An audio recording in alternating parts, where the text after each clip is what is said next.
इनसे बाउंड्री नहीं लग रही थी, इनसे बाल टिप नहीं कर रही थी, बाल बल्ले पे नहीं आ रही थी। ये ऐसे खिलाड़ी हैं, ये क्या खेलेंगे वर्ल्ड कप आगे मजीद। कनाडा से भी हारेंगे ये लग रहा है ऐसे। आयरलैंड से ये पहले सीरीज में हार चुके हैं, अब भी हार जाएंगे। अगर हम बात करें शादाब खान की, तो शादाब खान की क्या परफॉर्मेंस है। आज तो उसे बॉलिंग भी नहीं दी गई, आज उसे बैट्समैन के तौर पर खिलाया गया, आज उसी से बैटिंग नहीं हो पाई। आप उससे पहले बॉलिंग करवा लेते हैं, बॉलिंग में रन्स खाता है, वहां से आपका बेड़ा गर्क करता है, फिर जब बैटिंग में आता है वहां से बैटिंग नहीं होती। आज उसे बॉलिंग नहीं दी तो उसने बैटिंग में भी कोई परफॉर्मेंस नहीं दी। पाकिस्तान और इंडिया के मैच के दौरान यानी कि पहली इनिंग्स के बाद जिस तरह से इंडियन मीडिया और इंडियन अवाम अपनी टीम को गालियां दे रही थी, तनकीद कर रही थी, गम गुस्से का इजहार कर रही थी, उसी तरह से मैच मुकम्मल होने के बाद पाकिस्तानी अवाम, पाकिस्तानी जो शायकीन क्रिकेट हैं, उसी तरह से अपने गम गुस्से का इजहार कर रहे हैं। पाकिस्तानी टीम एक मर्तबा फिर इंडिया से मैच हार गई है।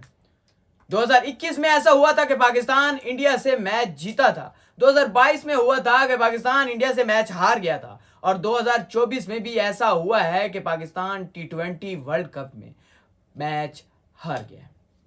किस्सा कुछ यूं है कि पाकिस्तान और इंडिया का 9 जून को होने वाला मैच जो कि न्यूयॉर्क में हुआ था, उसमें पाकिस्तान की बॉलिंग लाइनअप ने शानदार परफॉर्मेंस दी और इंडिया की पूरी टीम को 19 ओवर्स में ढेर कर दिया और 119 रन सिर्फ पर रोक लिया। उसके बाद पाकिस्तानी बैटिंग लाइनअप आई। शुरू में तो मोहतात अंदाज से खेलते हुए दिखाई दिए, लेकिन कोई भी खातिर खा परफॉर्मेंस नहीं दे सका।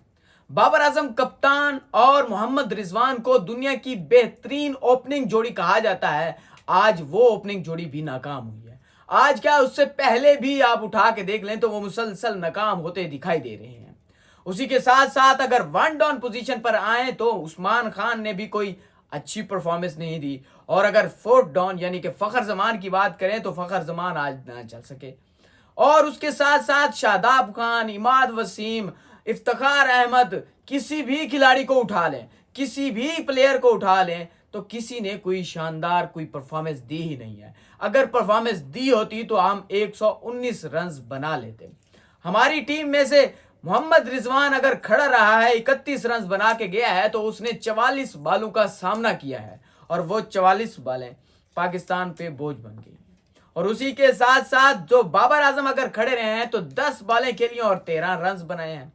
और इफ्तिखार अहमद ने मेन, जिसे हम फिनिशर कहा जाते हैं कहते हैं, उसी के साथ साथ इफ्तिखार अहमद को मेन खिलाड़ी कहते हैं। मिडल ऑर्डर में उसे पाकिस्तान का जो सहरा संभाला हुआ है कि ये मिडल ऑर्डर में मैच निकालने वाला है, उसने 9 बालें खेली और 5 स्कोर बनाया, और वो 9 बालें मेन 9 बालें थी। इसमें मैच पाकिस्तान के हाथ से निकल रहा था और इफ्तिखार ने हाथ से निकलने दिया। और अगर बात करें इमाद वसीम की, तो Imad Wasim especially world cup के लिए आया था। बॉलिंग अच्छी हो जाए लाजमी नहीं है, जब आप पर बैटिंग की बारी आए, आप ऑलराउंडर हैं, बैटिंग भी करनी होती है, आपने बैटिंग करके दिखानी भी होती है और मैच निकालना होता है। 23 बॉलें खेली और 15 रन बनाए।